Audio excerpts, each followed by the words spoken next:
everyone, my name is Myca Tenajora, ABM 11A4 in Our Lady of Fatima University. For today's video, I'm going to discuss buying and selling. Buying and selling. We're going to know what is buying selling. First, buying is obtained in exchange for payment. Buying is an organized acquisition of goods and services. For example, at buying, like an online shopping platform, we are the ones who buy things from sellers. And the next one is selling. Selling is a transaction where a good or service is being exchanged for money.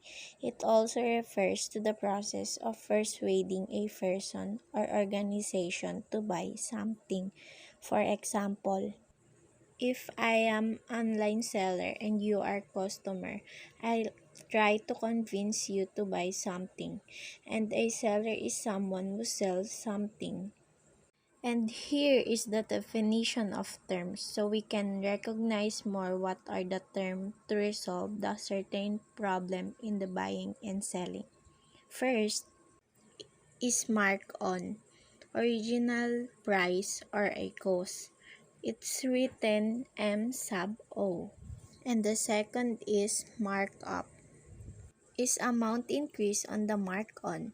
It is written as M sub U. And the next one is markup rate, is percentage amount that increase on the mark on. It is written as R.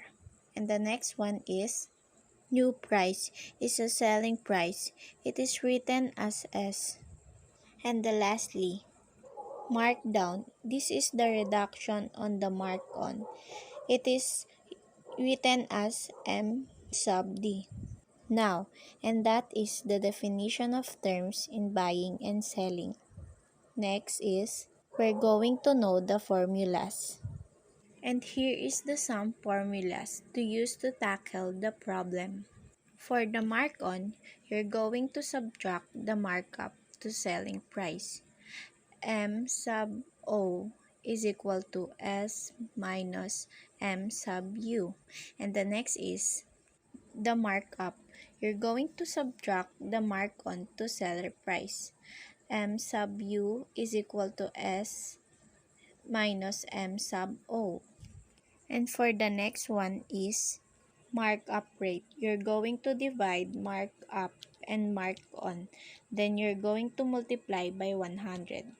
And the equal is R is equal to M sub U divided by M sub O. And then you multiply by 100. And then last one is the new selling price. Solve for the selling price is you're going to do is just add mark on and mark up. S is equal to M sub O plus M sub U. And now I'm giving example, at least 3 examples to understand it more. So first, the original price of the deluxe aircon is 35,800 pesos and the selling price is 45,300 pesos. So how much the markup? First step you're going to do is write down the formula that we're going to use, which is M sub U is equal to S minus M sub O. And then you have to substitute all the given number and solve it. M sub U is equal to 45,300 pesos minus 35,800 pesos. After you subtracting, you will get the answer.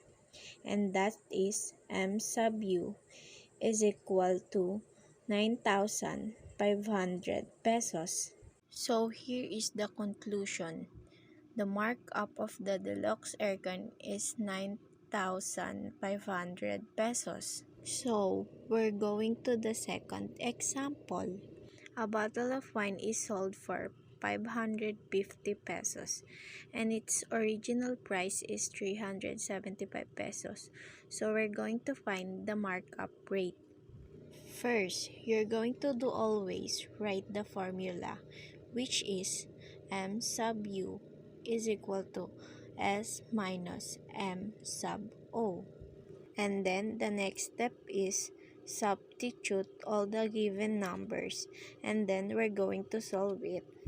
M sub u is equal to 550 pesos minus 375 pesos is equal to 175 pesos. Forget the markup rate, just write down the formula. Then substitute the given numbers like what we did. Then now we're going to solve it. 175 pesos divided by 375 pesos is equal to 0.47. After you get that, you can multiply by 100 is equal to 47%. So in our conclusion, the markup rate on a bottle of wine is 47%. So now, we're going to the last example. The original price of bag is 600 pesos and its markup rate is 25%. How much would be the selling price of the bag?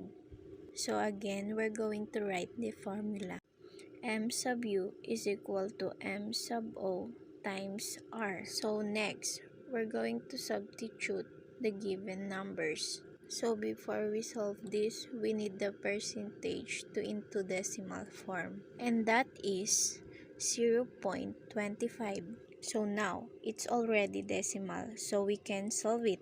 600 pesos times 0.25 is equal to 150 pesos. So now we have the markup, or m sub u is equal to 150 pesos. So now we have the markup. Now we're going to solve the selling price. First, you need to write down the formula, which is S equals m sub o plus m sub u.